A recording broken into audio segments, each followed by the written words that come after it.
Welcome to the Black Anime Podcast. You see me dead, do you? Well then. Go on. She all about that ass. That's slice of life. Like I love Naruto. I grew up on Naruto. But like, it'll be crazy for me. It's like I just always compared anime to Naruto. You are now tuned into the Black Anime Podcast. Not the same. Bro, that nigga was strong. He just got caught up by that. Emma is Naruto. Not the same, bro. Not even close. I'm afraid he got even killed him.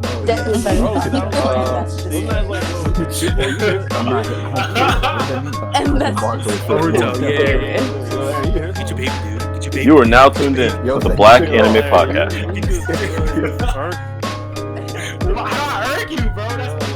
This is the end of the road. Afro Samurai. What's good, everybody? I want to welcome y'all to another excellent episode of the Black Anime Podcast. We talk about anime, manga, webtoons, culture, all that and more. And today you got your main man, Aaron, aka the Most Homie, aka the Anime Anthology. Almost forgot that one. As always, you already know it. And we got three special guests. It was like two different groups. It was like three really great guests on today.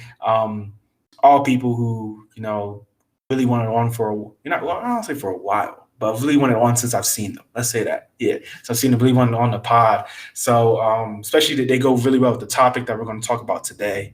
But first, let's let, the hot girls, let's go. Hot girls anime, let's let them introduce themselves. What's poppin', y'all? I'm Shalina. I'm the creator, founder of Hot Girl Anime.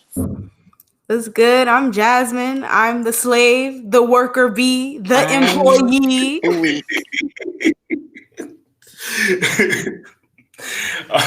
And next we have one of the co-creators of, the movement. If you're on anime Twitter or art Twitter, drawing Twitter or something like that, then you've seen this hashtag. You've seen it. Like the title of the episode, you've seen this hashtag, okay? And we got one of the co-creators, co-founders of it, to talk about it today. Go ahead and introduce yourself.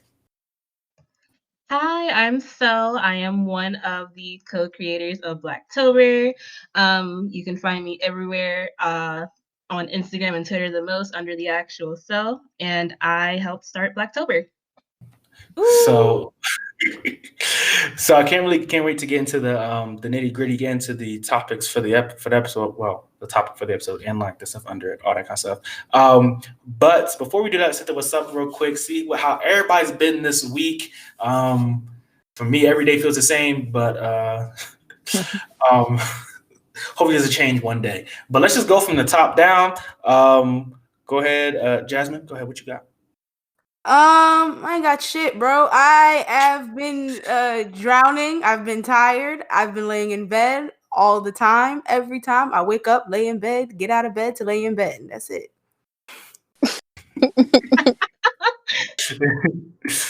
What about you, Shalina? I really got nothing more to add to that, honestly. I bought a wig today, a pink wig from the beauty supply store. Bam. The cosplay is coming through with Princess Hibani. We coming to you. Period, sis. Step on me. I'm weak. Give me pain. Okay, let me stop. What about you, Cel? Man, I don't know if I can really add on to that. I mean, working all the time, doing my thing in esports, doing my thing with Blacktober, running communities and stuff like that. So I'm constantly busy. I don't really know what sleep is. Sometimes I meet her, but she like to act like she don't know me. She be real fake for real. Honestly, though, she see me across the street and then look the other way. Ooh. My girl. All right. For me, I've been working kind of, but I've mainly been watching more anime than needs to be watched. I finished 4 series this week, including last weekend. I watched Bakuman. It's just Mm. golden. I love it. It was amazing. Bakuman. I watched Shimonetta. It's like a boring world where dirty jokes don't exist. I remember people talking about that anime and they was hyping it up. That show's whack. That show's whack. It's not funny. That show's whack. Noted. I remember people hyping it up. They was talking all that hoorah rah. It was like, oh, this is the funniest thing ever. Da da da da. And I mean, maybe there's more seasons, but like season 1, the joke was that it was absurd. You get what I'm saying? Like the joke wasn't that it was actually funny. The joke was like, oh wow, it's crazy. Like, wow, this is ridiculous. Like it wasn't like it was actually funny. So like, yeah, very big disappointment for me. Big disappointment. Then I watched Defrag. I finished Defrag today. Now that's a funny anime. That shit was funny. I was crying. I was a few times. It really got me. I was laughing out loud. You know, like I sounded crazy. My neighbors probably hated me because I was laughing so loud. That show was funny. That show was funny. And then what else did I finish? I finished one other show. Oh my gosh. Let me go to my list, my ever-growing list of anime that I've seen. Take your time. You watched way more than me than I've did in you watched 3 months. In 3 months, right? Honestly. More than this entire quarantine for me, actually. Like that's yeah. I'm a fiend. I call myself the anime anthology for a reason because I watch so much anime. It's ridiculous. And I've been the last thing I've been watching is I've been trying to finish Nisei Monogatari because I need to finish this one and then the next Monogatari. I can't remember what the one after that I'm watching because I'm doing a Monogatari episode next week on where do I start. So I got to finish that. And Monogatari is a very interesting, very, very, very interesting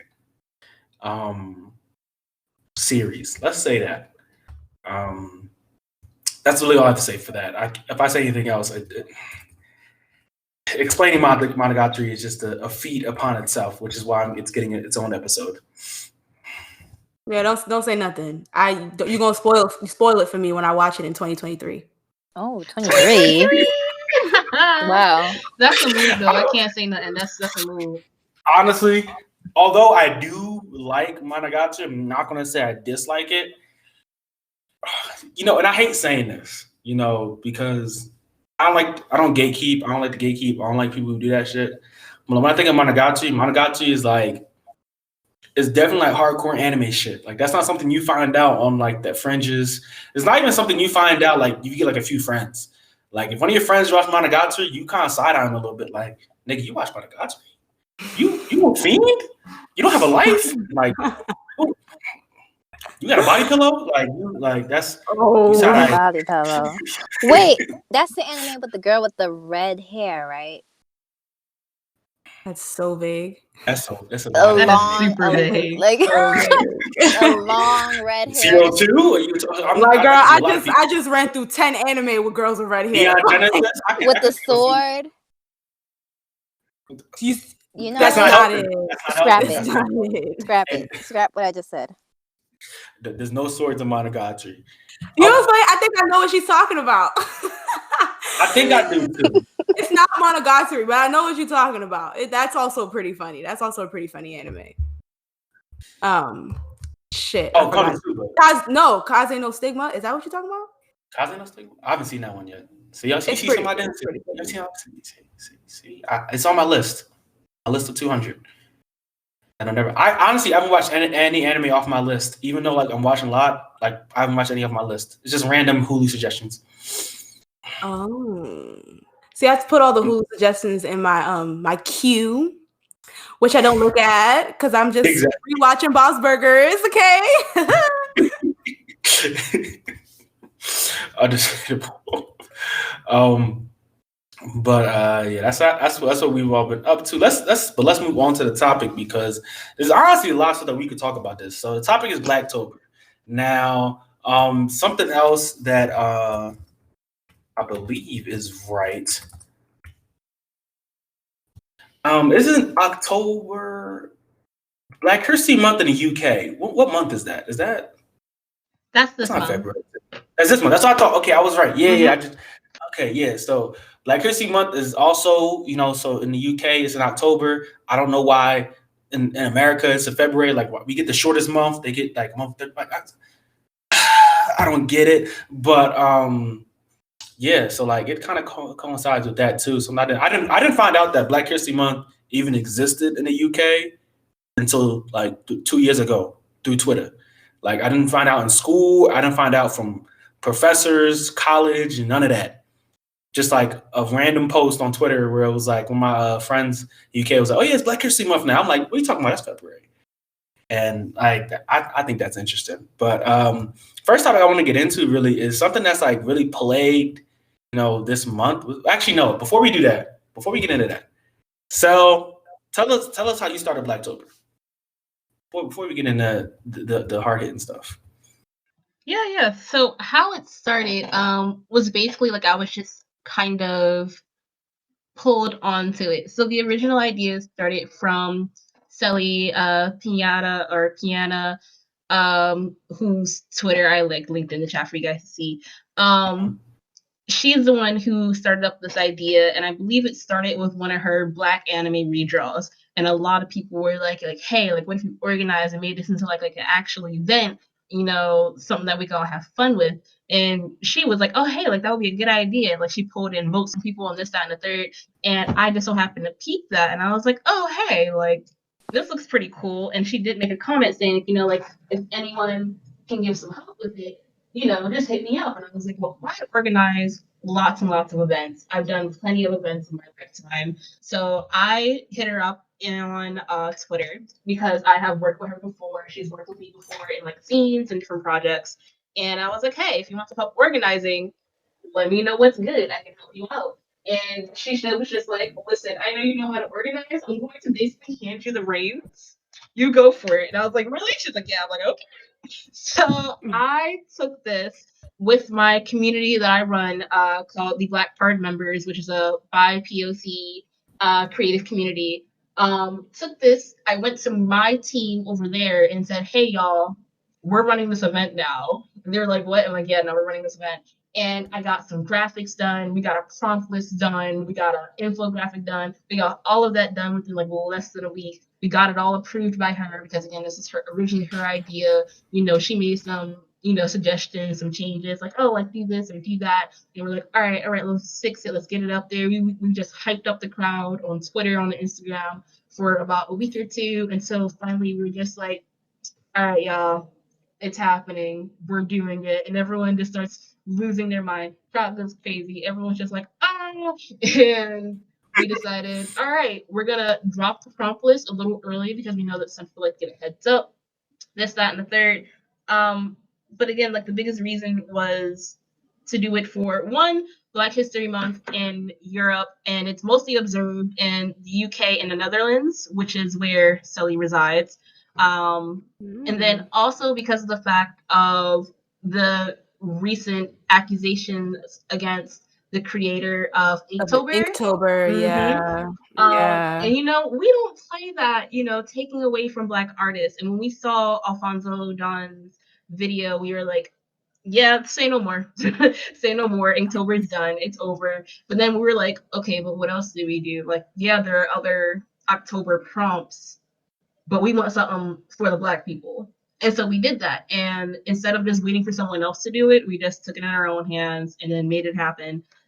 This isn't like some big, it's not meant to be a big movement. It's not meant to be some kind of big statement. It's not meant to be like something quote unquote political. It's literally just, we wanted Black people to have fun. Like it's been a hard year.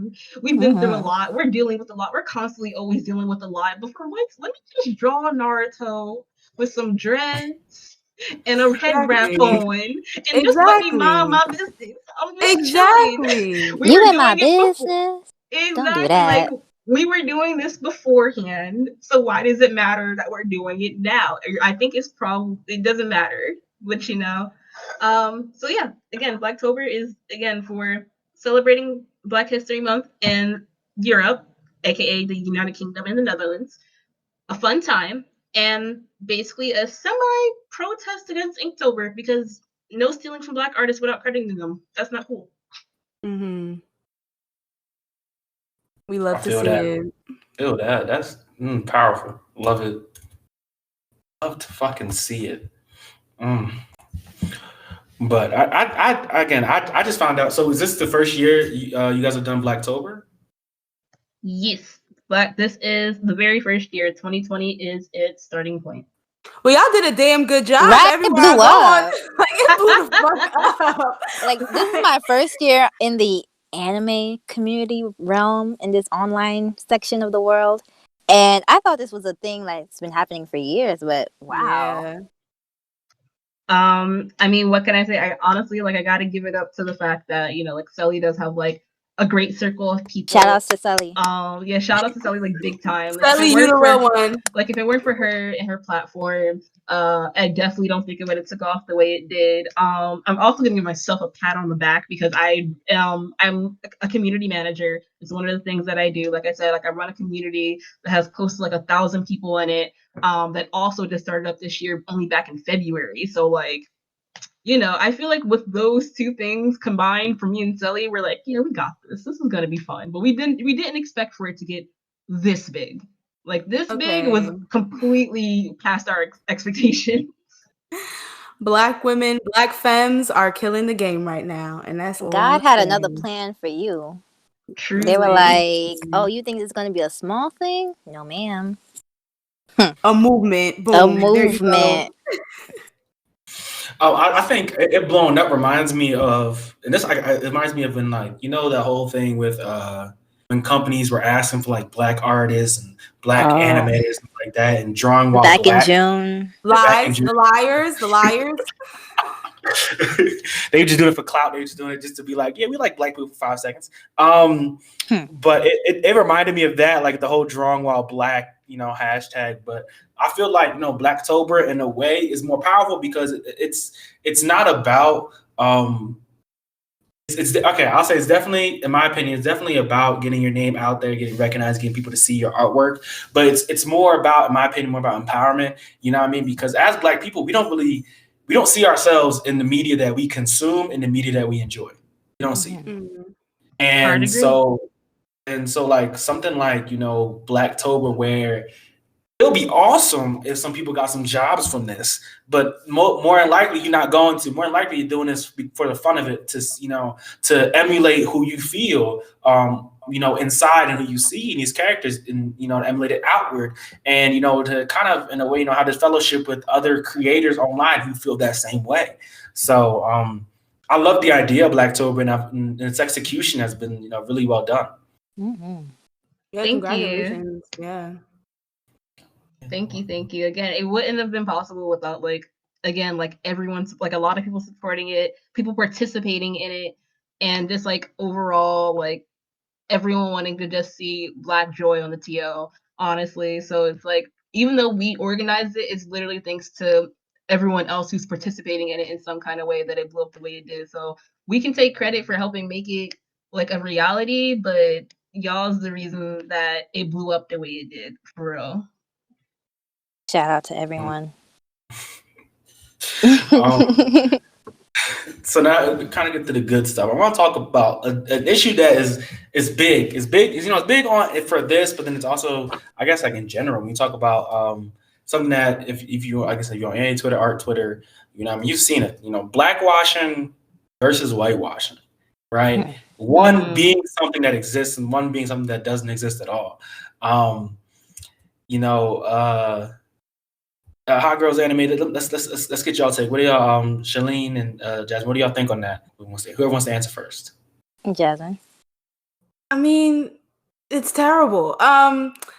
It's okay. Like my brain is going real. Like it's smooth right now. You know, there's no wrinkles up there, so this answer is gonna be kind of crazy. But I genuinely believe, like, I think it's interesting that, you know, white artists, white creators go out of their way to draw whether the character is black or is just dark skin or whoever, go out of their way to draw them white and then say like, oh, I fixed it. Or, you know, or like, I think I saw one instance where there was a cosplayer and there was an artist who drew the cosplayer, and the girl done lightened her skin, done bleached her skin on the paper. And the girl was like, hey, cute drawing, but this is not my skin color. And there was a whole slew of people being like, why is she attacking her? Why is this, that, and the third? It's like, why is it that we have to go out of our way to lighten dark skin or feel the need to fix a character that has dark skin? And then it does bring in the whole other question of like black cosplayers who are like just cosplaying and they're making the cosplay fit them because that's them. You know, if I wear Hinata with curly hair, bitch, that's my prerogative. Okay. And it being like, oh, well, the character's not black. Well, bitch, the character not white either. So where are we now? Like, it doesn't make sense to me. And we all know how damaging whitewashing has been in the media. Like, okay, I don't know if y'all know, but I'm an actress. So when I look at a movie, when I look at stupid shit like Ghost in the Shell or stupid shit like the Death Note live action movie, and I'm seeing characters that were originally Asian, and there are Asian actors in Hollywood, like we've seen it, like Crazy Rich Asians happen with no problem. So we've seen it, we see them. Why is it so hard to put those people on? Like, why is it that white people always feel the need to erase everything and make them the standard of relatability? I went on a whole nother tangent, but I'm you was spitting though. You was spitting. Nah. You was talking that shit. I like it. Ghost in the Shell is a big thing for me too. I still haven't seen the movie because I wasn't interested when Scarlett Johansson got announced as the lead. I just wasn't interested anymore.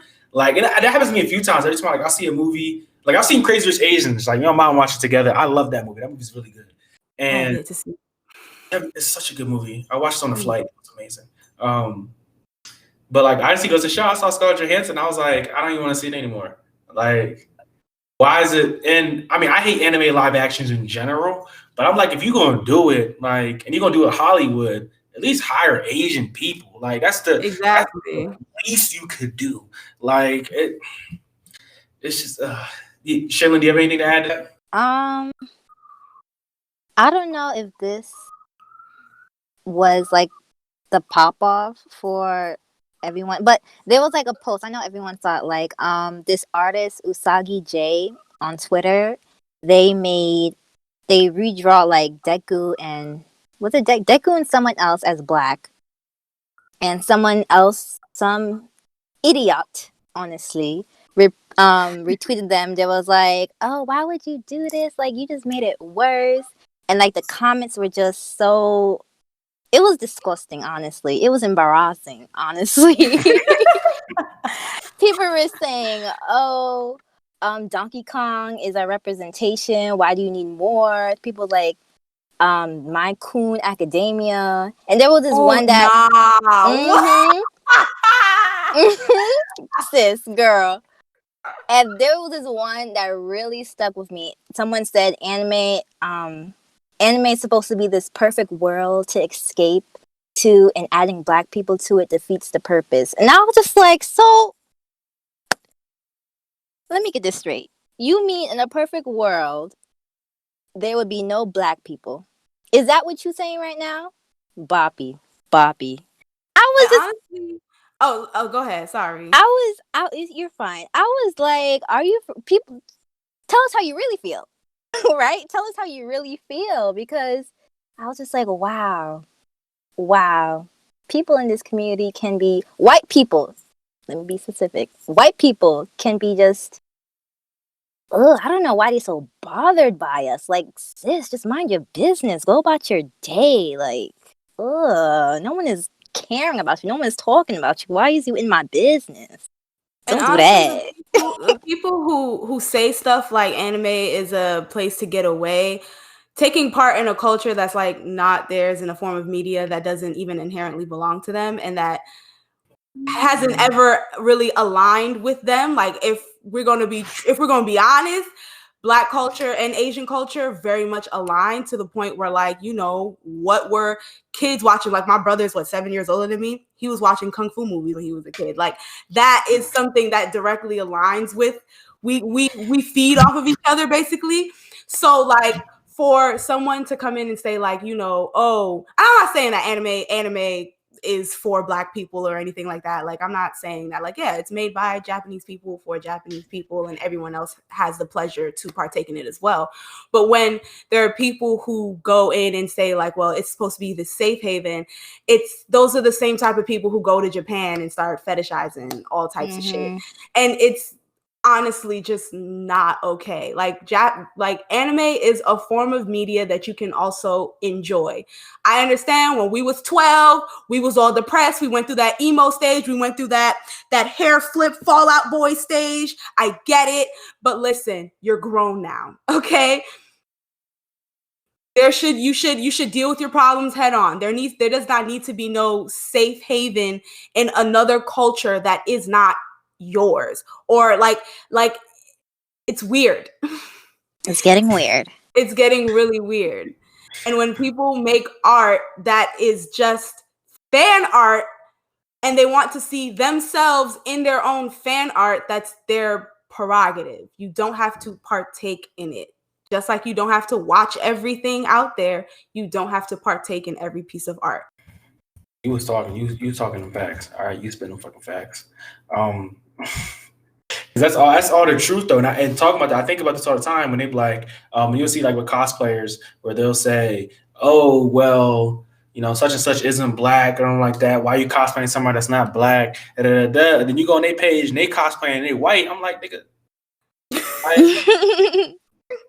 we watching the same show because them motherfuckers ain't white either. And so it's funny because I tweet this and like, you know, with the HBC anime stuff, people talk about because again, my boy Ev, he's in charge of that page. Him and his boy Ace, they do the Ace does the art. He kind of does more than marketing and stuff like that. And Ace has drawn multiple stuff with, you know, Black people or with Black people as like looking at like anime characters. He's done stuff for Naruto. He's done stuff. He did a Kill la Kill one today, which is really good. I saw that. Yeah, and he's done like a lot of stuff, and it's like. You don't. I mean, and he tweeted that somebody said that Japanese people wouldn't like this. I'm like, Japanese people don't give a fuck. Like they like, and I've read this somewhere, but that and depending on like what the story is or what's going on, a lot of times they make the characters specifically racially ambiguous, so they don't fit in any box. Like they're just characters, just fictional people. Like this, like it's not like they're actually like some. So it's not like the whole thing. It's just ridiculous in general with that kind of like the obsession with having to say something, even when nothing's being said to you.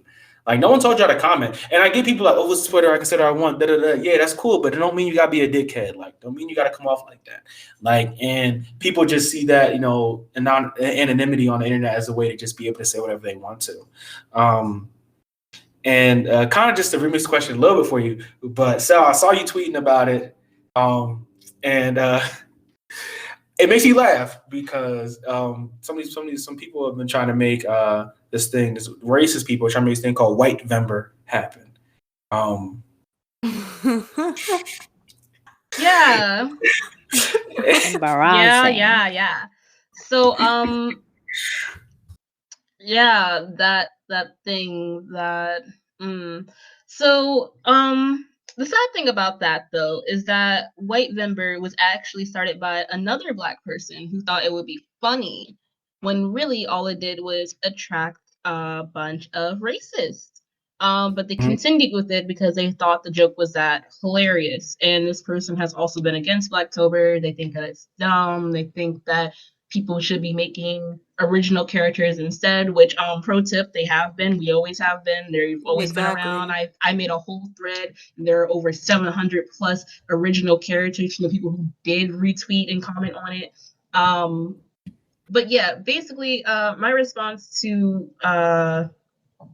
White-Vember is basically that don't even engage. Really, like just don't. Like what I tell everyone to do is that block, report, move on. Because the more you engage, the more traction you give it, and then it's actually going to become a trending tag, which we don't want.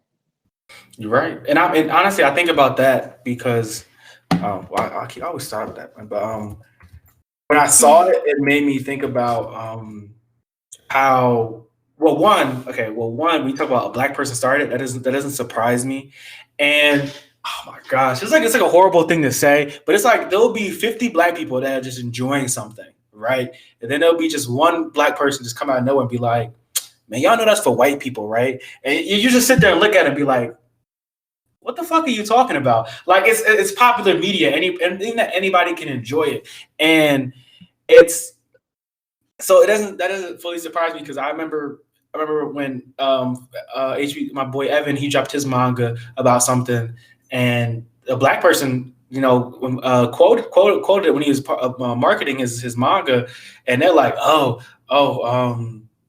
you're black, you can't make manga, that's for Asian people only. And I'm like there's not a full studio in Japan right now owned by a black guy, right? Come on now, right? Like it is not even that. It's not like we talk about Powerhouse Studios that made Castlevania. That I think it's Powerhouse Animation. Yeah, that made Castlevania. That made they made one other anime, and that they also do anime. They also help on certain productions with stuff in Japan on animation studios. And then vice versa. There's animation studios, like I tell us all the time, the Boondocks isn't anime to me. And people are like, no, it's not animated. I'm like, there are literal Japanese, Asian animators who worked on that fucking show.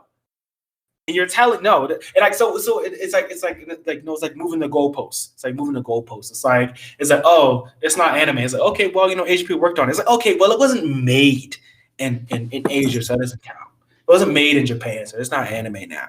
And it's like that, the constantly moving the goalposts to try and puff out your chest and have some type of superiority and say that what you're saying is right when it's clearly wrong.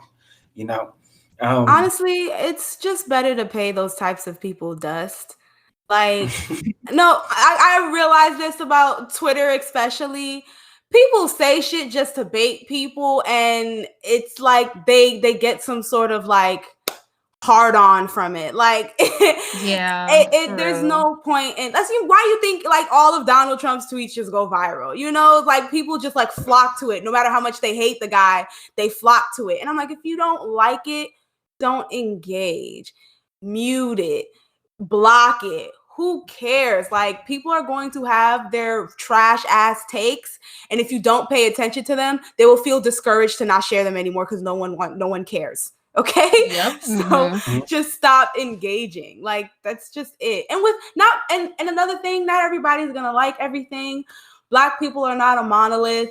There are Black Republicans. So it's just, it is what it is. Like, we're all not going to think the same. Anything that's just harmless and fun for Black people will always be seen as a political statement for the others.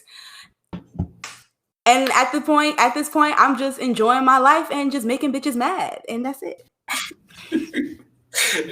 Period. That's all you got to do with it. Literally. Yeah, I genuinely hard agree with that. And again, like I tell anyone who's participating in Blacktober, I tell anyone who is wary and cautious about November, just ignore it, y'all. Like, again, and I've retweeted plenty of threads. I've commented on plenty of people's posts. I've had conversations with people personally over Twitter DMs, over Discord, over Instagram, emails, even sometimes of people being like, like, oh, are you aware of this? Like, oh, what should we do? This and this. My thing is that, like, if you see something online, you can block it, report it, and then go about your business. So, because at the end of the day, is that these people, unless they are in some way attacking your life, your workplace, and your livelihood, they mean literally nothing to you. Exactly. Absolutely nothing to you. And I know that's a lot for some people to take in. Not everyone has that mindset. I know that some people are just like, no, I'm not going to let anyone talk to me that way. Or, oh, like, it really makes me upset and it hurts me. Like, I'm just not going to do it. That is also fine too, because not everyone has to be that strong Black individual either. Because that's not our job to. People could just not be shit. Excuse my language. People could just not be terrible.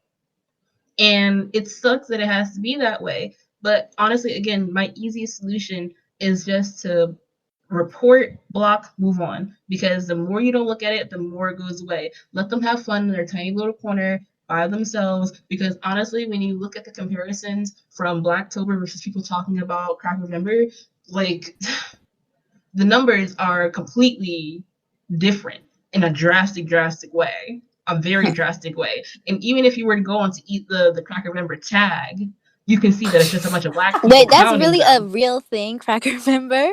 No, I'm just calling it that They're because I don't calling like it the name White Member. They're calling okay. it Cracker Member. I was sitting here wondering, like, did they really? And they're doing it so casually that it's killing me. Listen, I'm trying to give it as little exposure as possible in any way that I can, because even from word of mouth, like, they're not gonna get the best of me. They're not gonna get the rest of the people participating, because at the end of the day, it's like one person is trying to move it on as a joke, but this person started this has just a repeated history of just attacking Black people, doing their thing on their own, just chilling and vibing. Like, why are you mad? Like, you can be doing your own thing and people could be supporting you, but instead you get off by getting clout from white races by attacking other people. Like, homie, you're not a pick-me unless that's what you want to be. Exactly. Because at the end of the day, even if at the end of the day they will still drop you behind like dust, you mean you nothing still a to Black them. person. Like yes, at the end of the day, they will drop you. They are using you, and you are letting it happen. And unless you like that kind of thing, I mean, hey, like, whatever, I guess. But keep that over there in your little weird food corner. We gonna be all over here having a good Black time. Okay. You know? But again, that you just ignore it, because again, we are online. They are not in person. Now, if they are in person, that's a whole different story. I come from Philadelphia. I will fight a person. Period. That's just all it is. Okay. That's why I don't engage with that kind of stuff on Twitter. Again, like, I don't know how much like y'all seen of me, but when it comes to the back and forth, I don't go back and forth with people online. That is a waste of my time. That is a waste of my effort. I got things to do. I don't have time going back and forth with someone online for like 3 to 4 hours. Hello, do you know how much work can get done in 3 to 4 hours? Stop playing. Only to hit a brick wall. Plus, there's so many threads educating people on shit. If you ain't see it, you didn't want to see it, and you didn't care, there's no point in me arguing with you.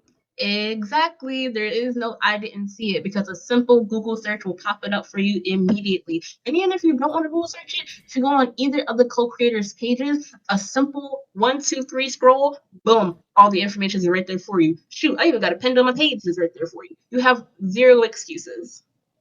You know? But hey, people want to lie, make stuff up, go about their racist ways, be about their ignorant ways.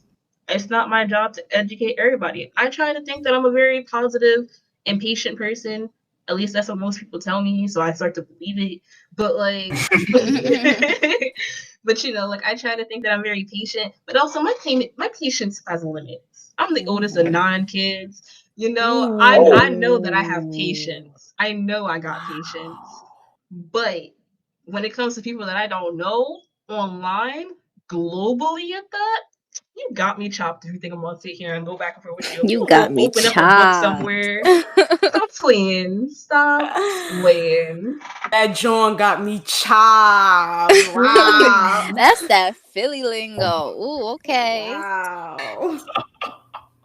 In New York terms, you got me fucked up, B. Oh, you never actually hear a New Yorker say B. That's just one thing. That's just me. That's just me. Sure, I don't know about that. I mean, I went to Delaware State University, and, you know, I mean, there's people there from New York, and they used to be like AOB. They used to say that shit. Not going cap. They used to be saying that. They used to be saying that. They probably from the Bronx. Buffalo. Wow. No disrespect to the Bronx. No disrespect. This sounds like disrespect to me. I would take it. It's really not. It's really not. All love. It is. What the hell is in the Bronx? Okay. The Yankee Stadium, please. Okay. Please. Okay, now the Joker stairs. Get the fuck out of here. Okay, please. Oh my god. They can claim one more thing. That new movie on Netflix. The Bronx versus the Vampires. They can claim that. Girl. Yeah. It was a good movie. I watched it. All right, I'm gonna have to peep it then. I'm gonna have to watch it. Should, yeah. I heard it was good. I saw some reviews on that said it was actually pretty funny. I'm gonna watch it too. I am also gonna watch it.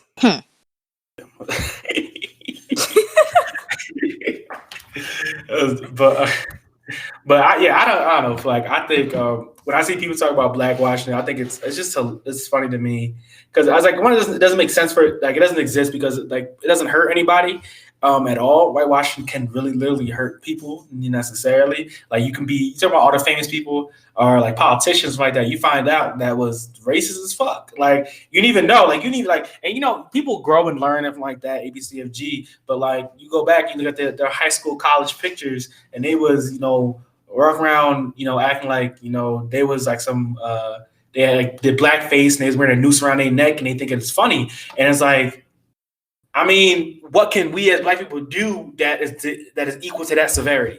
Nothing. There's literally nothing we can do that equals something that can literally go that far. You can blackface all the way down to acting like a fucking slave and it's a joke. Like our history, our things that we've gone through history is a joke. While for white people, what are you supposed to do? Like just because like a fucking Viking or something? Like we've been told all life those years. Like that doesn't look bad on you. Like there's nothing like we can like. That's why it's like blackfacing is like such a.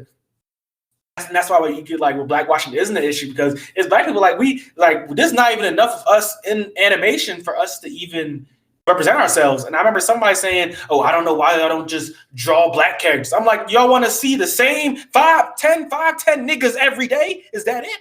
Y'all want to y'all like? And I'm talking about like y'all want to just see Boondock edits and yo Richie from Bleach. Is that all y'all want to see every day, all day long? Like there's nobody else. There's nobody. There's an Instagram channel that does black anime characters. And we follow them and all that. And there's a good amount of black anime characters, right? But like, if we talk about main characters that actually have something to do with the fucking plot, there's like 7. And I'm like, and it sucks to say, but that's the truth. Like, we can do Ogun, we got Ogun now, but I mean, that's it. I mean, how many off of one hand I can count how many black characters was introduced that actually affected the plot this year, and I mean that's like three fingers. So I'm like, y'all be telling us, yo, keep doing black characters. We've done them all. I've seen every single black character edited and redone on fucking Twitter or Instagram. I've seen them all. What are we supposed to do now? And it's like talk about, and I hate people say, why don't y'all make your own characters? On a Black Anime Podcast, we interview people who do that exact thing. Every month, we interview people who do that. Every single fucking month. And yet, y'all don't, I haven't seen y'all retweet any of them. I go to your page and scroll down and you ain't retweet none of them. You ain't like none of them. You ain't put money into their Kickstarters. You ain't put money into their GoFundMes. You ain't put money into their shit. But we're supposed to do that? Come on now. I also believe that when it comes to, like you said, with black fishing, or any other type of fishing that isn't white fishing, it's not dangerous because as we see with white people, when white people become the standard of, like I said, relatability, the standard of just like storytelling and what a human body looks like, they get to set the standard for what everyone else goes through. So you might have the white person, the white girl, like fucking like every Netflix movie about a white teenage girl getting superpowers and she's all quirky and weird. And then now you have that light-skinned Black best friend. And that's the representation for Black people. So this is what Black people look like. And this is what Black hair looks like. And this is what Black struggle looks like. And they get to set the standard for what everyone else is, right? Like they get to set the standard, like just even like the dark-skinned Indian trope, how there's always just that one dark-skinned Indian friend. His name is Raj. His name is always Rajesh. That's it. And that's just it. It's dangerous because once we don't get control of our own narrative, who's going to tell the stories that we want to see? And who's going to create the characters that we want to see? Plus, like, if you don't think about it, anime, there's not a lot of white people in anime. It's just because their skin is fucking light. You just identify with the shit and automatically think they're white. The nigga's name is fucking Yusuke. He's not white. Period, like, though. he's not white. Like, come on. Just because you attribute lighter skin to whiteness, these people are not white. There are not a lot of white characters in anime either. There's probably definitely more than Black, but still, there's still not a lot of white characters. So, like, what are we even having this argument for? I don't know. I don't know if quote me if I'm wrong, but I read like anime artists, they don't really associate their characters as Japanese. They just put them as like just whoever. It's just a character. Like there's no race or ethnicity attached to them unless said otherwise. So I don't know where this idea is like just because Shorty got blonde hair, blue eyes does not mean she's German, does not mean she's white. Usagi does not mean Sailor Moon, like Shorty, like please. I don't know where this notion came from, but okay. And it kind of transition, which we kind of have been talking about a little bit about the importance of Black characters, and but I want to make one comment. And so in talking about there's not really white people in anime, I'm gonna be honest, and this is something I think white people purposely, don't look at. Let's talk about Samurai Champloo. Y'all remember the baseball episode where the white people came and they called them Yankees the entire time? Whenever I really see white people in anime, they're usually always the joke, and I don't know. Yeah, like I feel like I can't be the only one that's seen that. But I mean, for Black people, they tried. You know what I mean? We had like Dragon Ball, Mr. Popo, and all. What nigga's name is? I don't really like Killer B either, but Killer B. We gotta throw hands. Killer B can throw hands. No, not Killer B. I'm talking about Mr. Popo. He really Black? That's what that was? For real? Wow. Like I knew it was a race. It was looking real racial caricature-ish, but I didn't know it was supposed to be given like African American. I didn't know it was confirmed. Like they're supposed to be Black. Wow. That's my thing is what sucks is as a Black person we're hypersensitive to stuff, right? Like we talk about The Promised Neverland and Sister Crone. Right? Like personally, when I first saw her, I didn't really have a problem with it, and I mean, but like as I saw people talk about it online, I definitely saw why people had the issue. You know what I mean? Because and a lot like her features and something like that. I mean, again, I don't. People said that the main maid. Somebody saw somebody say on Twitter, they was like, "Oh, I don't like when Sister Crone is like looks scary. She looks like grotesque something like that. But when the main one does, she still looks pretty." And I was like, I don't think she looked pretty. I don't know why y'all seen when her face when they do that whole shading and shit like that and make she be looking at the kids. She look like a fucking insect. I don't like it. She looked like a praying mantis. She looked ugly and that scared me. But Sister Crone. Plus their characterizations were very different. Sister Crone was real. She was real ruthless with her shit and mad forward, while Mother was very like tactical and behind the scenes kind of thing. And I didn't get the vibe from it, but I could tell from just an appearance standpoint how some people would get it because it felt like you could look at it overly drawn, big lips, and the way her hair looked and nothing like that. There's definitely a lot of different directions she went to. But my thing is, as Black people, we're overly sensitive to this. You know what I mean? And so we think about it. So like we see a black character, we're like, First off, before we even accept the character as black, we gotta give him, is that really a nigga? Like Hibana, we be fighting for Princess Hibana because they keep bringing up this thing that happened in Japan like 20 fucking years ago about where our Asian people were darkening their skin or something like that for like some type of movement, and we're like, who fucking does that anymore? Like, and like they just, every time a character comes in that's like light skinned or is clearly to a black person, look at that's clearly a black person, but like even as like is a tinge lighter than dark as night. Now it's like, okay, yeah, that person's not black. Okay, that person's doing that movement thing, and so it's like we're hypersensitive to it. And I mean, I guess that's kind of like the importance of like black characters, because I wish we weren't, in a way. I wish we didn't have to be. I wish we didn't have to be hypersensitive. I wish we could just enjoy it without having to look for something that is wrong or damaging or looks bad in us. Like I said, Killer B, because Killer B could throw hands, but at the same time, that nigga did not have to be rapping the whole time. Oh, bitch! When I tell you, that high key was like, I don't get why he's rapping. This is a little racist with the cornrows and shit, but okay, you know what? He's a problematic fave. That's okay. I'm weak. But the Raikage, I can't even hold you. The Raikage was that nigga when he just chopped his arm off after Sasuke did that. That's real nigga shit. I got it. Okay. Literally, the Raikage makes up for Kill. He makes it up. He makes it up. His bossness, he makes it up. I don't care. We give Killer B a pass. And the way Killer B was giving Sasuke that work, I don't care. I'm sorry. I don't care. We claim that nigga. I don't care. Kishimoto, you did what you had to do. All right. It was a little racist, but you know what? You did what you had to do. Okay. Okay. Oh, good.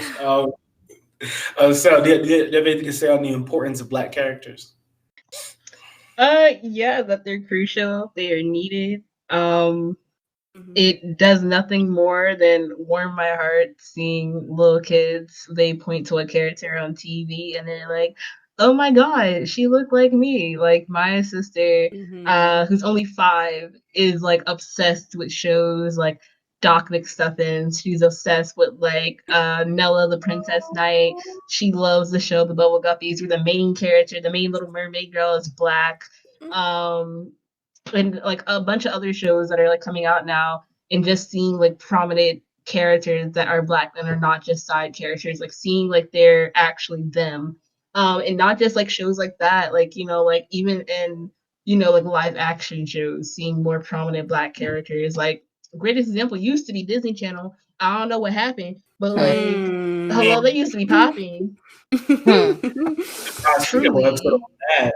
I noticed that because I used to, I'm a kid at heart. I mean, I feel like I have to be. I watch a lot of anime, but anyway, kid at heart. So I used to always watch. I used to still watch Nickelodeon, Cartoon Network, Disney, Boomerang. I used to, even though Boomerang is ass now too. Boomerang is so ass, but it used to all be popping. I watched that deep into my teens. I guess I was 19. I'm only 22, so I'm not old. But I used to watch it, past, its expiration date necessarily for my age. And the paradigm has shifted. Yeah, that's what I say, because they was doing all the black shows and everything because they wanted this might be controversial. What I say next might be controversial, okay? Go ahead. We ready. It might have been, in the early thousands up to about, 2010-ish. Yeah, 2020. I see. Whenever Everybody Hates Chris ended. Probably about 2 years after that, Everybody Hates Chris ended. It was like 2011, I think. Right. Before that, the goal was to gain black audience. That was the goal. That was the 100% goal. Every single year, we got about 4 or 5 shows with new black leads. We even had Ant Farm. We had, That's a Raven. Obviously, they Let It Shine.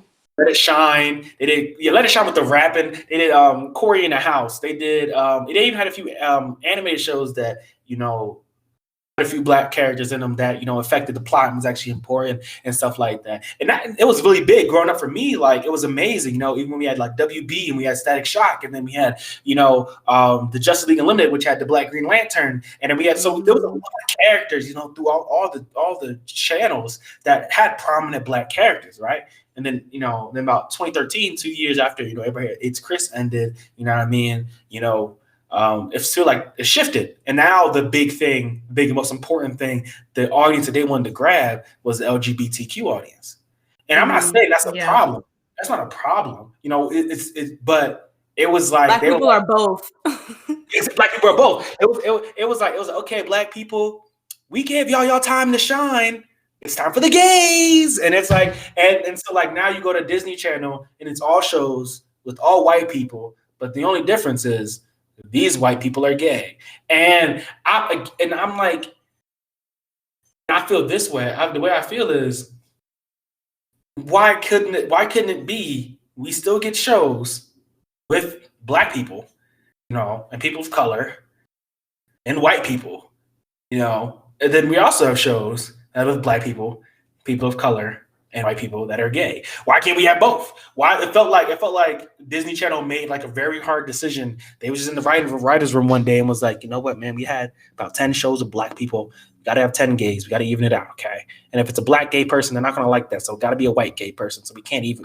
We got to make sure it's a white gay for about the next 10 years, and then in 10 years we'll do black people again, and then another 10 years we'll do gay again. We'll just switch it every 10 years, and that's just what it felt like to me. Like when I go on there now, I don't see anything that I would tell my little cousins to watch.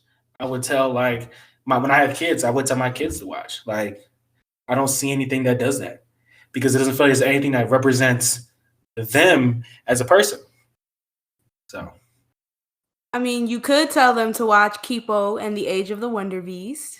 Okay, that's different. That's Netflix. I'm talking about Disney. Which is legit. You could also let them watch Craig of the Creek. The Creek is that heat. You're not lying. You're not lying. But that's very small. It's still a very small pool of black and POC characters in the media. Because, like you said, like we were getting like.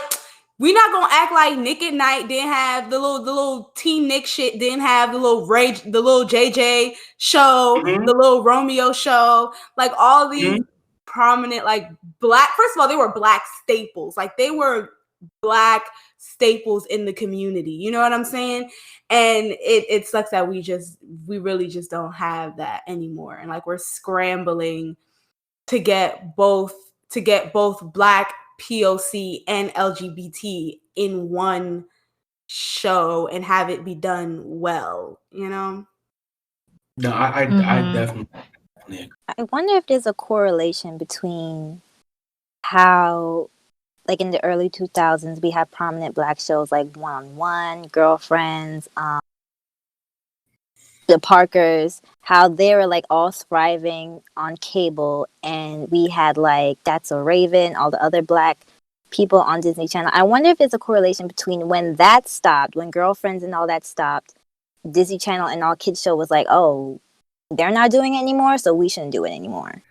I mean, that could be true. I mean, I think about it all the time. Why does it feel like the black sitcom is dead? Like, don't have it anymore, and I never really thought about it in that way because and I just Abraham Hates Chris, which did not originally show up on Nickelodeon. That was on what was that? That was like what was that? BET? UPN. It was on UPN, I believe. Yeah, originally UPN, and then moved to Nickelodeon. Was it Nickelodeon? I forget. You moved to one of those channels, and then it lasted for a little bit, or BET, and then it ended. Yeah, I didn't even think about that correlation, but yeah, that makes sense. Maybe they're not trying anymore. So what are we trying for? I think it's Big Bang Theory, another 6 seasons. They didn't, you know what I mean? So I think it's because white people are the gatekeepers of those shows. Like, true. if you look at the of Girlfriends, the Game, Even though I love Kelsey Grammer, but Kelsey Grammer is a white man. Like he did give us Frasier. He was on Cheers or whatever, and he did give us Girlfriends because of it. He gave us The Game and all that shit. But Kelsey Grammer is a white man. Like white people are the gatekeeper, or were at some point still are to certain degrees the gatekeeper of, you know, Black television and POC television and LGBT television. You know, they're the ones who had the okay, the yeses, and all that shit. So, like, I think the goal should be, even though it's going to be hard, the goal should be to get more Black POC LGBTQ people to be the curators of their own work and produce their own work. Or, you know, if, you know, Jordan Peele, you know, Misha Green, Ava DuVernay, which is like to, you know, hand out some money, get a little executive producer title or whatever, and help the girls out. You're not gonna name Tyler Perry? You're not gonna name him about him? We could do it in studio. So we're gonna leave Tyler Perry hanging down. We could do it at his studio. We just not gonna use his crew because clearly they don't know how to keep a boom mic out of the damn shot. Oh. Overworking their employees. And we gonna keep out the makeup crew. We gonna keep out the makeup crew. They don't know what a good wig look like. Oh. No. And the casting office that he uses, they don't know what good actors look like either. And we said what we said. Except for Felicia Rashad. That's my girl. That's my girl. I wanted to talk about why Blacktober is important, but we kind of covered that really, you know, in all our separate, you know, kind of rants and talks. I guess kind of like a last word on, like, you know, Blacktober, the month and everything about it is, I think it's something that is, like I said before, I think it's something that's empowering, but it's also, I guess, how do I explain it? It's something that is needed. And I feel like I say it's needed in the sense that, like I said before, even though like Drawing While Black didn't, you know, was a ploy. It was a ploy. You know it was a ploy. You know what I mean? You had all these artists, you know, making works for it and everything like that, and not getting, you know, fake deals. You know what I mean? Talking for 5 seconds, the next thing you know, the you know, producer of that company just disappears. You're like, yo, what the fuck happened? You told me to email you. I get an email back 6 months later. But that kind of stuff going on, you know, I still think it's you know, it's important to, you know, get your work out there when you can. And, you know, stuff like Blacktober and Drawing While Black, Blacktober definitely being very different on the other side. It gets you exposure. And, you know, I've seen a lot of great artwork from it, and people who, you know, I would commission, and that's the thing. Like, you think about is people who would, you know, get your work out there, so people would, you know, spend money for it because, or pay you to make them something or something like that. And I think it's just phenomenal, and it's something that definitely needed to be done because, you know, as time goes on and hopefully we get more, you know, anime or cartoons and, you know, shows with Black main characters and black and, you know, important characters, we'll get to the point where, you know, Blacktober is more than just, you know, reimagining your favorite characters, you know, whether they be white or anything like that, but it'll be like, you know, we'll have the index to you know make, you know, color, you know, do more Black characters also, you know. I mean, I feel like it's something that always be there because I don't know when in the hell we're gonna have enough Black characters to fill out a whole month, you know, for all the people that want to do it. You know what I mean? I still don't want to see 1,000 Rileys, but we'll see what Rileys. But I just think it's you know, it's you know, one step. I mean, all we can do as Black people is really take it one step at a time. You know what I mean? Take what we can do, and, you know, be pioneers of it. And so, yeah. Thank you, Cel girl. Thank you, Cel. Thank you so much.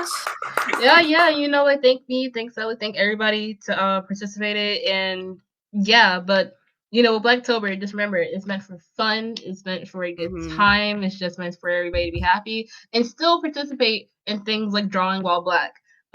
we got to give that its credit too, because we would not have Blacktober if it weren't for motivations from big tags like Drawing While Black too. Because Drawing While Black, it's not necessarily for fun; it's meant for portfolio purposes. So think about it like Portfolio Day. So Drawing While Black was created by Abel Hayfor, their non-binary Black person who started that whole thing, and that has been going on for years now. So honestly, like, we got to give respect where it's due also to Drawing While Black, because it's tags like that is what helped produce tags like Blacktober. It's like that's the business side, while Blacktober is just the fun party side. You get what I'm saying? Mm-hmm. So we definitely got to give it its credit. And yeah, it do be a little messed up. There's some companies who are just like, oh yeah, we'll take you on, but that's not Drawing While Black's fault. That's not the tag's fault. That's the company's fault. It's those people who make promises fault. So Drawing While Black, some people have gotten some good jobs, and it's been great. Some people have gotten some gigs, but we gotta keep it going as well. Continue pushing that tag as much as we're pushing the Blacktober tag, because they do coincide with each other. They do help uplift one another, because Abel has done nothing but help me out and help make Blacktober a thing by helping boost it, putting it on their platform, along with Selly putting it on her platform. So, gotta uplift both the tags, because at the end of the day, it's doing nothing but helping uplift Black voices and Black creators in general. So I want to see more positivity on both fronts. But because listen, there's just people who want to try to downplay us all the time, and the last thing that I ever want to see is that it's like, oh, one's combating at the other. So love Blacktober, love Drawing While Black. We're gonna keep making it fun no matter how much people keep trying to tear it down, because at the end of the day, you can't destroy happiness, baby. Let's be real. You can't take away Black joy, baby. It's contagious. It's contagious. You see my smile, you want to smile right back. I dare you to try to frown, because if you frowning, then that means you're really bitter, and that's sad on you. Because I'm trying to be happy. I'm trying to live a good, fun time. You want to go be miserable? Go do it in the corner, out of my way. Thank you. I felt that in my kokoro. Wow. In the kokoro. Ooh. Thank you. Period, sis. Period. And to end out this our topic for today, if you guys have any @names, any Instagram or like that people you want to shout out, for the edits that they've done. I mean, this so many people. So there'll we be here all day. We listed everybody who participated. But if there's any favorites, people you can think of off the top of your head, or you on your phone or your Twitter or something like that you want to shout out real quick. I think I probably got 3 people in my head right now. I got to find each of their Twitters though. But the first person, somebody who I actually tweeted, because the recording is on Thursday, is on Twitter, and she just she just followed me back. Her name is @Jellyfish Fortuna, and it's Jelly, and then FSHFORTUNA, and she did this artwork that I saw that she posted today. She called it Hollow Tapes and Space Outlaws, and this shit is hard.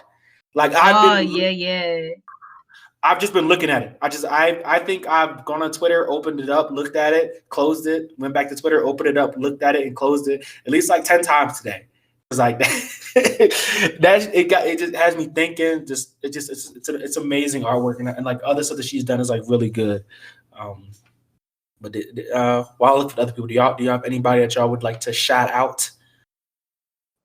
I'm gonna plug my friend, Justin. I always plug him because that's the homie. His Twitter is @just.indie_cisive. So basically just indecisive. We went to school together. He's a dancer / visual artist, so he does a lot of cartoon character designs. He frequently draws under the Drawing While Black hashtag, like all the time. And he's really just fucking dope. Like, he's just a dope human being, really cool, really fun. So yeah, like, he does some really cool shit. He's done an edit for me because he's trying to build up his portfolio and he's trying to come up with a comic and everything. So like, support the brother. Period. There's this person on Twitter that I found. Like, I think they're my favorite.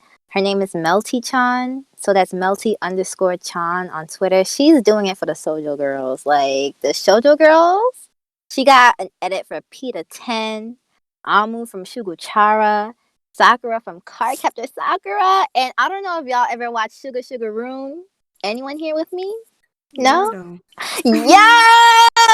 Yes, I love She made Sugar a black Oh my edit gosh, I of love the that. two girls. I was just like, hold, I had to save that one. Because it was just so cute. It's really like cutesy, fluffy art, but like is what I want to see. Like more black girls in shoujo.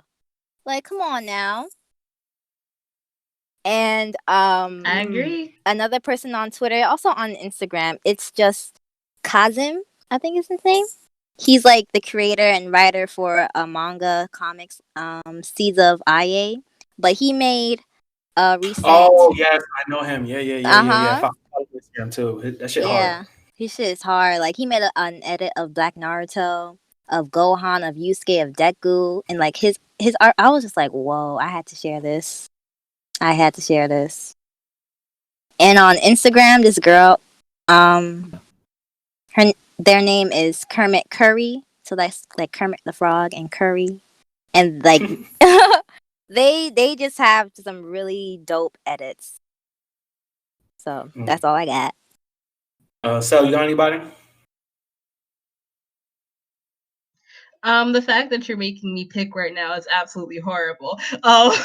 You look at everybody like, man, it's all good. Oh man, but I mean, listen, there's so many people in the Blacktober tags that y'all need to check out for real. I mean, there's me. You can catch me TheActualCel anywhere. There's the other co-creator, Selly. She goes by Piana, is PIANTA _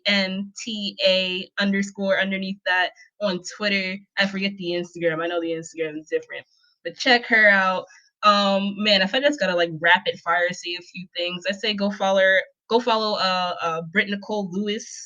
You can find her on Twitter and Instagram. Go follow Full Brew. She's been popping off literally every day.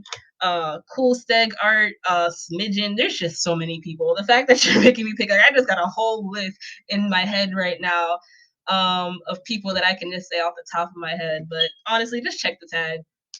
Check the people on Twitter for sure. If you type in Blacktober, if you go to people, you'll find literally a whole list of amazing people that I want y'all to check out immediately, because these people are talented, they are creative, and honestly, I have never seen any better work until now, because Blacktober has inspired so many people so much that they're literally having fun drawing almost every day or every other day or maybe even once a week so far.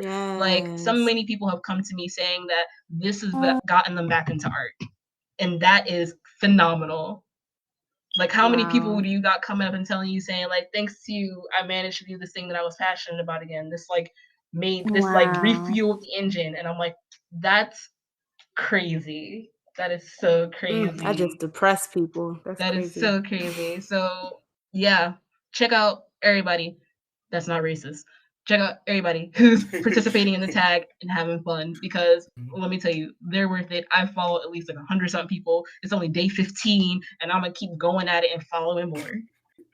Just support Black artists in general. Just support, all right? Because we out here, we struggling, damn it. All right. We want to make money off of doing what we love, and y'all making it really hard for us. Let me tell y'all something afterwards, is that when Blacktober is over, y'all better keep supporting the original content too. Keep the momentum going. Support that original content. Y'all claiming you want to see it now, you better support it when this is over.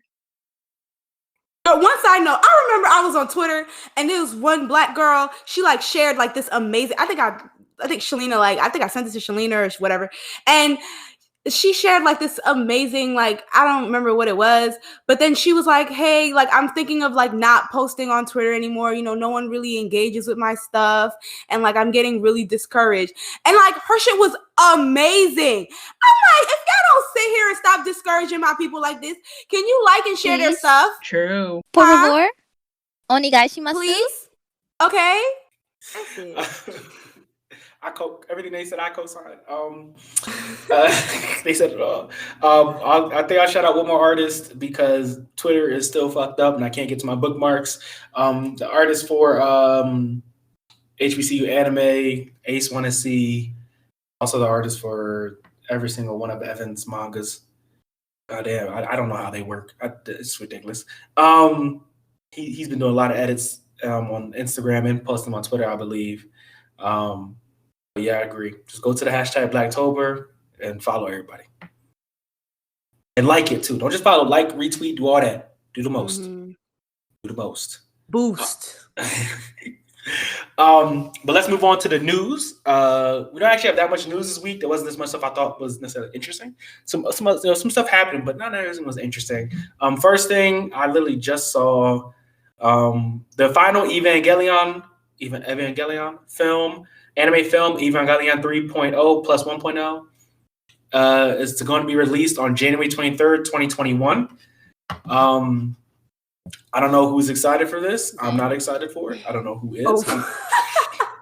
I honestly, I really haven't even seen. They put it on Netflix, and I tried to get into it, but it was just like, so this ain't it for me. It's not it. But the theme song that's famous for it, like, oh girl, don't be singing. The theme song does it for me. True. Okay. I agree. But next we have Digimon Survive game is delayed to 2021. This game is coming to PS4, Xbox One, Switch, and PC. I didn't know about this game, a Digimon game. When's the last time we had a Digimon game? That's a real question. Like, I think it was like two years ago. I would have said a couple of years. I don't even remember. But the fact that they named it Digimon Survive, all I'm thinking is them little digital creatures in like real life form just chasing bitches. I don't know. Like it's a horror game. Yeah, like I'm like survive what? So the game is going to be an RPG. So it's and the game's story, and like we said, Takamura Momotsuka is suddenly transported to a dangerous other world where brutal creatures lurk. Takuma is a second-year junior high school student, and his partner is Agumon. So it's probably going to be exactly what you said. Oh God! Wow, you're gonna be struggling out here in the Digimon world. The controversial parts of the game will be like anime scenes and will feature 2D illustrations. The development of the story and evolution during battle will vary depending on players' choices. In the exploration parts of the game, the keys to the story are scattered around the field, and players will investigate various points of interest. In the battle parts of the game, players will participate in strategy game-style Digimon battles on grid-based fields. Actions will require energy, and players will need to manage its use to win. So it seems like it's a little still turn-based for the most part, but it's definitely going to be a much different Digimon game than you are used to. So they're giving us Digimon Resident Evil edition. You go. Somebody should do it. Biohazard, like a first-person edit, so like you're in first person the whole time. Oh. That's disgusting. Horrific. Sega celebrates their 60th anniversary with 4 free mini games on Steam. The four free mini games. Okay, and they're only going to be available from October 17th to October 19th. So if you listen to this episode, which will be on Saturday, so that's the 17th. You have till Tuesday. Monday. You have till Monday to get your 4 free games if you want to try them. The 4 games are, let me see, I think they are, MT Clip Studios developed a Yakuza-based Streets of Kamurocho.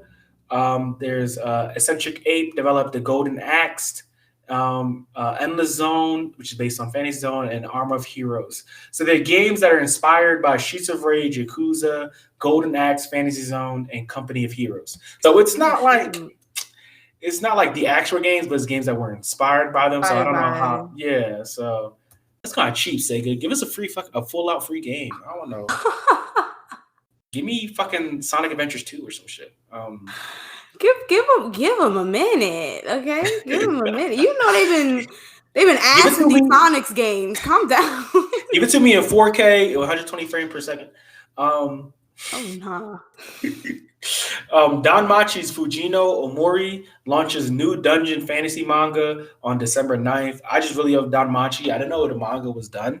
I might read this. I really love Don Machi, so I'm gonna try this out. Like, he really did a good spin on the harem, Jasmine doesn't on the like harem harems. trope. You know, like it's not necessarily. I like Don Machi.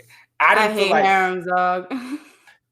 it's like a harem, but it's also not, because the fighting actually matters. Like, it's not like you know, you watch some, especially fantasy harems, where it's like, oh, big titty bitches everywhere, and he doesn't really actually do any fighting, and like when he does, it's like a gag, or when he does, it's like once the entire season. Nah, my nigga Rookie goes through some shit. This nigga his character growth is phenomenal. Damachi worth the watch. That's all I'm gonna say. That's all I'm gonna say. He's worth the watch.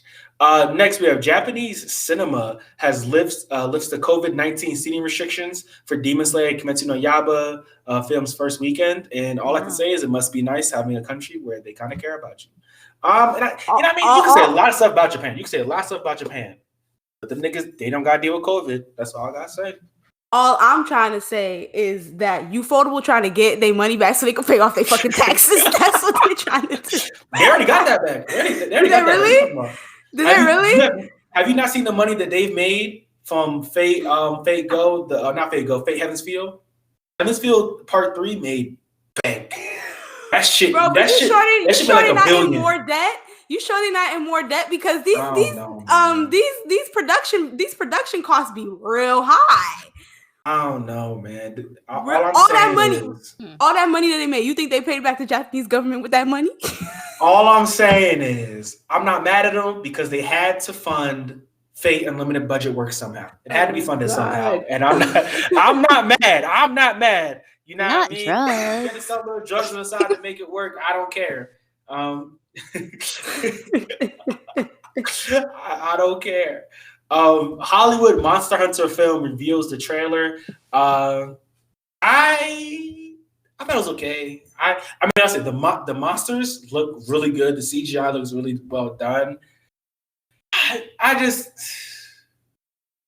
Isekai. Well, why? It's Isekai. That's all it is. It's transport to another world. American military transported to the Monster Hunter world. We're watching a live action Isekai. I don't know how I feel about that. But have y'all seen the trailer? No. I have. Visually, looks good. Story wise, not excited. I didn't even know that was a thing. Yeah. Apparently, the creators of Monster Hunter, it was made by Paul W.S. Anderson, who's like done all the fucking movies for that the game production company. I'm just like, try. And I hate this, because same thing with video games. Try something fucking different. Okay, Detective Pokemon was successful because it wasn't the same fucking shit. Even Sonic worked because they made it have a feel of the original of the game, had the same feel. You know what I mean? Like, do one of the two. Don't do this. But we'll see what happens. You know, we could all be wrong. I could be wrong. It could be a good movie. Next, we have JoJo's Bizarre Adventure manga spinoff, Thus Spoke Rohan Kishebe, gets a live action miniseries. It's going to be for 3 episodes. And NHK. I don't know what this spinoff is, but anything JoJo's is interesting to me. Because JoJo's is, to me, it's kind of hilarious, but you know, some people take it seriously. I just think it's funny. It's a mixture of both. It's kind of funny and a little serious. In a little serious. And I know a lot of people love the dub. I'm sorry, but Dio sounds the best in sub. I listened to the dub for about 2 episodes, and Dio did not give off the same energy. Okay, you know what's really killing me about what bothers me about Dio all the time is that this man is an English white man running around terrorizing people. It's accurate. It's three parts, bro. He is an Englishman terrorizing people for 3 parts, and that is bothering me. When I say that, whenever white people be in anime, they always the joke. That nigga Dio's a joke. That shit bothers me, bro. Okay. Next, we have the Promised Neverland live action, not Neverland's live action film. Reveals this trailer and the theme song. It honestly just looks like they're going to be pretty faithful to the first season. I still don't know how they're going to fit in. Again, I don't anime movies, live action, manga, live action does not. It's for me doesn't make sense to me because I know it's a lot of shit that you're fitting in to an hour and a half, maybe 2 hours. Mm-hmm.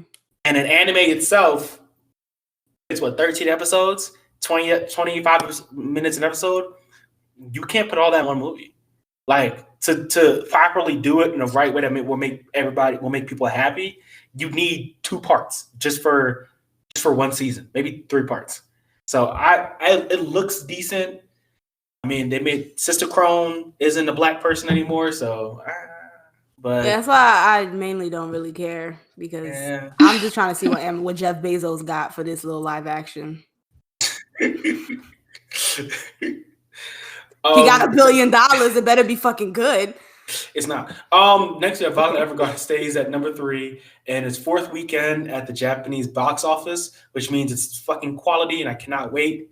I cannot wait to see this. Also, Violet Evergarden director, he discusses his initial hesitation about creating a sequel film. Because I thought we were going to get the season. No one really knew for a while, but then he ended up making the movie. He had the side story movie, which is actually really good too, and so good. And he says in the TV series, whether Gilbert lives or dies isn't shown, but even if Violet were to never meet him again, she would live on. He said, personally speaking, that's the entirety of the story I intended to tell. So when talks of a sequel came up, I actually said that there was nothing else I wanted to do. But when I read the plot that the scriptwriter Reiko Yoshida wrote, it was so believable that I was spurred to action. I came to think that it was fine for Gilbert to live. This was a little less than 2 years ago. So, and I understand how he's coming from. I personally feel the same way he does. Gilbert doesn't have to live. But if you can do it in a way that still gives our girl Violet her own autonomy and her own strength, then I'm with it. Because she's such a good girl. Like she just wants some love, Best girl. She's so gentle. Best girl. She's a top 5. Next we have Attack on Titan producers discuss reason for switching from Wit Studio to Mappa, and this was something that for a lot of Attack on Titan fans like myself was very surprising. Because Wit Studio did such a good job with the first 3 seasons that them switching just sounds so like weird. Like, why would you switch? Okay, but you can't lie. That trailer was looking real crisp. They did do a good job. I'm not gonna cap. You're right. They did do a good job. So I think, and plus I've seen Mappa has done about. I've been looking at Mappa since they got picked up for it. I don't know. I've become conscious of Mappa. You know what I mean? Because sometimes you don't think about like you don't really pay. Not everybody pays attention to the studio that makes their anime. You know what I mean? You just kind of watch it. But I've been paying attention now, and they got some good shit. They got some good shit, and they've done about 6 or 7 anime this year, different parts of their studios. So they've been doing a lot. And the Attack on Titan producers Kensuke, Tateshi Toshiro Maeda, and Tetsuya Kinoshita, they addressed it. Tateshi said, while season 3 was in production, we consulted with Wit Studio, and it was decided that the final season would be created by a different production studio. One of the reasons is because the end of season 3 has a protagonist gazing at the ocean, marking a turning point for the story. Also, as creators, we wanted the time to escalate even further. Through many talks with Wit Studios, we understood that the continuation would be difficult, so we looked for a new studio. Kinoshita, Maeda, and I divided the search among ourselves, but most studios turned us down. Everyone understood what big shoes they had to fill, and we were told by dozens of studios that they empathetically could not accept. And so, of course, and Maeda said, of course, there's also those who told us they didn't have that they had the desire to do it, but just couldn't make it work for the schedule.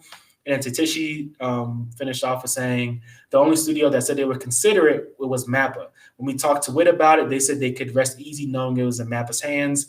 The producers were in agreement, so the production shifted to Mappa. So kind of funny thinking a lot of people was just like, hey, yo, nigga, I'm not taking this pressure. No, because if I fuck up, people gonna remember that we the studio that fucked up.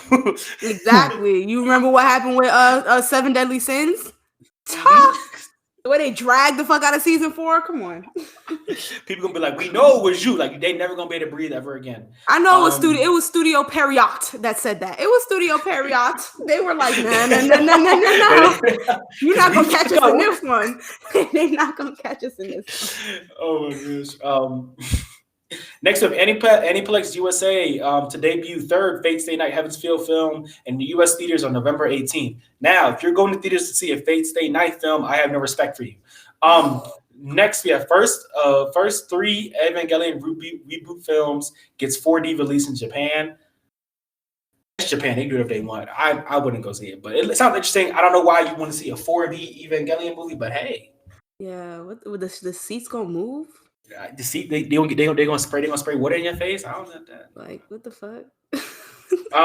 Next we have PS5's PS4 backward compatibility detailed. It includes 10 games that won't run. Now the 10 games that's not running aren't important. They're just games that no one really fucking played or were just really bad games. It's not anything important enough really to even talk about. Like, I think the list is right here. The 10 games are DWVR, Afro Samurai 2, Revenge of Kuma, Volume 1, TT Isle of Man, Right on the Edge 2, Just Deal With It, Shadow Complex Remastered, Robinson the Journey, We Sing, Hitman Go Definitive Edition, Shadow Wen, and then Joe's Diner. All games. Who cares? Who gives a fuck about that? I don't care. Who cares? As long as I can play my PS4, as long as I can play my PS4 games, I don't care what the fuck. I don't care. I didn't even know Afro Samurai had a game. Who cares? Neither did I. I saw that. I was like, what? Bring that back and make it like the Samurai Jack game that came out this year. Oh, I didn't even peep that. Actually, no, because that's all about, you can make it like I have a lot of ideas for that game. That's another whole episode. That's a whole nother fucking episode. I could definitely come up with some good ass ideas for that. Next we have actually I'm gonna skip that one. We have Reborn creator Akira Amano's new detective mystery manga is confirmed. My good sis Akira Amano. That sounds pretty dope. I love Reborn and she putting something else out. It's definitely be fucking dope. So that's my bitch. That's my bitch. And the last news we have for today is Psycho-Pass franchise gets a new stage play. And y'all know I bring this up. Now listeners, y'all know y'all heard me talk about stage plays before because I want to fucking watch one of these, okay? I want to watch one. I don't know if it's a YouTube channel where people streaming. I don't know where I can. If there's Blu-ray disc, somebody from Japan that listens, tell me how. DM me.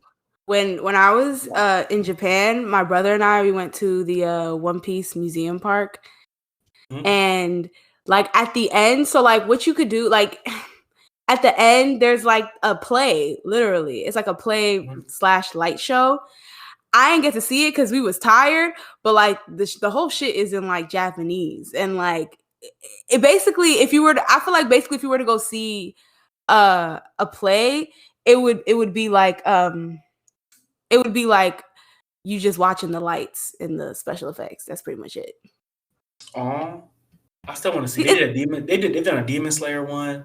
They've done a Haikyuu one. They have a lot of them. The Haikyuu one probably heat though. Come on now. They had cables on the little man, making him jump tall. Come on now. Don't sound crazy. No. Anyway, let's get to the last words real quick. Cel got to head out, so I want to. Hopefully, she can get her last words in before she got to dip. Yeah, I do gotta make a hard dip. I got work. And while they're very fortunate enough to let me stay a little longer, I technically had to go like 40 minutes ago. They're like, "No, you can stay. It's fine." But I don't listen. This is money we talking about here. So I just want to say thank you for letting me come on and talk about Blacktober. I really appreciate the positive reinforcement to the event itself.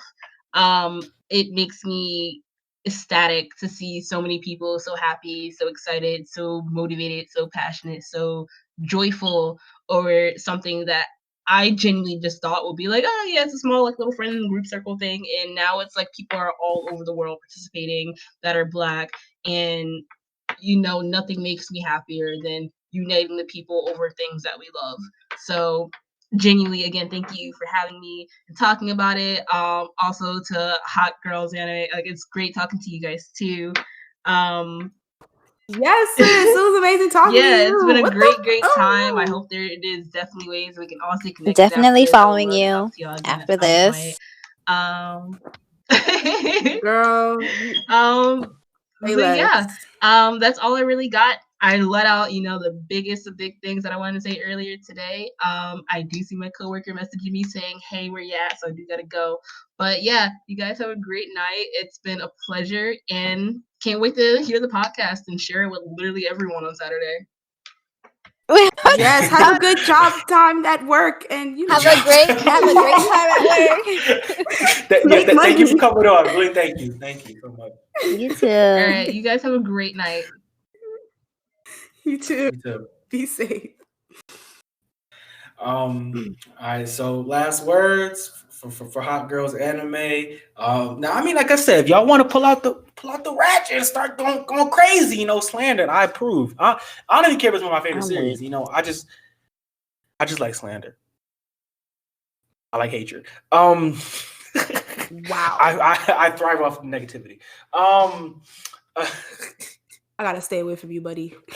I'm kidding.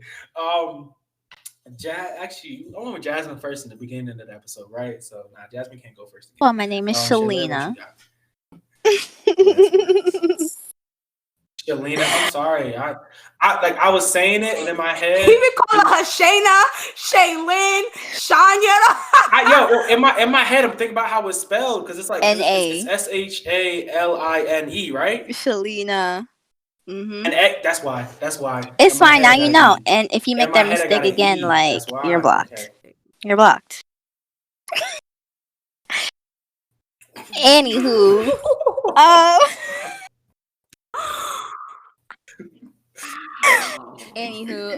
thank you so much, Aaron, for inviting us out. This was such a dope podcast to be a part of. Like, oh my gosh. I truly had fun this whole time. Like, thank you so much for inviting us. Like, you really thought like, hey, let me invite these two girls on my podcast, and I was just like, literally for no reason because we ain't had did shit like a month, weeks. So yeah, I'm just so grateful. I'm just so appreciative. I feel the love. Like, thank you so much. That's all I can say. I'll say my piece when y'all both are done. Go ahead, Jasmine. Yeah, like Shalina said, thank you so much. You can follow us at Hot Girl Anime on Instagram and Twitter. All right, that is at Hot Girl Anime. And slander, Shalina's gonna hate me, but like Bleach really ain't that good. It's like not very good. You know what? And I'll put that on my mama. You know what? It's not very good storytelling. Aizen should have been the last villain. The whole Jua Batch thing wasn't built up very well. And what the fuck was that Fullbringer arc? I read this so many times, so I'm not even phased. You know what? I'm gonna let her have it. I'm not the Bo was on. Might be a different discussion. It's just me this time. So yeah, I got you. He's the one who read the manga. I'm gonna let you have it. I got nothing to say. I like Bleach. Bleach probably my favorite of the big three because I don't like Naruto.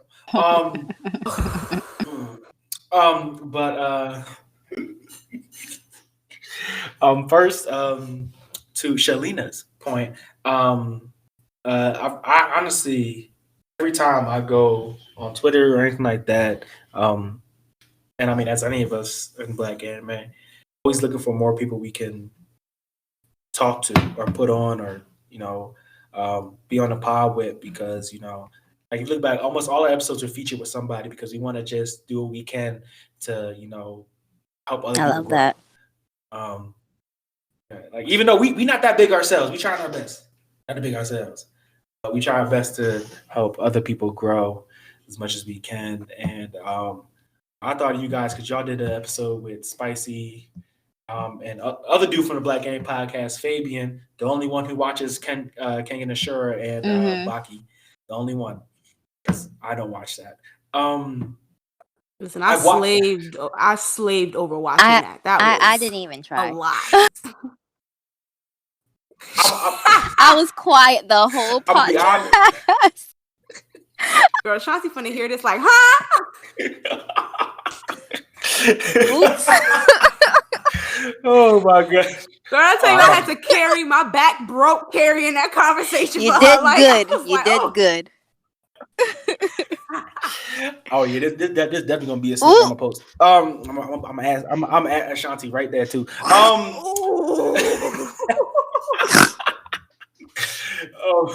Sorry, girl. Sorry. I tried to listen to Baki. I tried to watch Baki until they had the fight outside the school, and the animation went from 3D to 2D, and I was like, "Yeah, crazy. That shit was. I can't watch this anymore. I can't watch this anymore." And it's funny because I think there's only 2 other fights that I saw before that got that bad, but they weren't long fights. This was a long fight. Like, this was like an important fight, and I'm just like, y'all just like the budget just dropped immediately. Yeah. I had to pause and I was like, "What the fuck was that? Why'd y'all do that?" Did they start animating and then the producer walked in and said, "Hey, yo, we only got $1." We used everything up for the rest of the episode. We only have $1 left for the episode. And so I started watching Baki, but I keep my eye on a lot of people. My eye is on a lot of people that we want in the pod, future, past, present, and since we followed you guys, my eyes have been on y'all. So I'd tell the future's already in the cards. You know what I mean? I got a list. I got a list in my head and a list on paper, and I already know who I want. So y'all was already on my list. I was already like, y'all gonna be on the pod. Wow. Like, I'm that confident. I am honored. So watch this for your reviews. Nah, I'm playing. Imagine this is like the worst y'all ever done. Like, it's like 1 view. You're like, wow, okay. Okay. That's oh, all wow. Cel's backup. Right? Wow. Y'all can't got Cel. Wow. Bobby heard you. Oh, that's crazy. When con season comes around, it's like, forget it. Taking off the wig, taking off the heels, it's on. I'm about to delete all my pictures on social media. I don't even know what I'm look like. All right, and I'm going. We hear you by voice. I got a hero graphic memory. I can hear your voice and I'll run right to you. That's the nigga that was talking shit. I had that thing. Shit. Shit, that's that nigga talking shit. That's that nigga talking shit. Go get it. Hey, Aaron.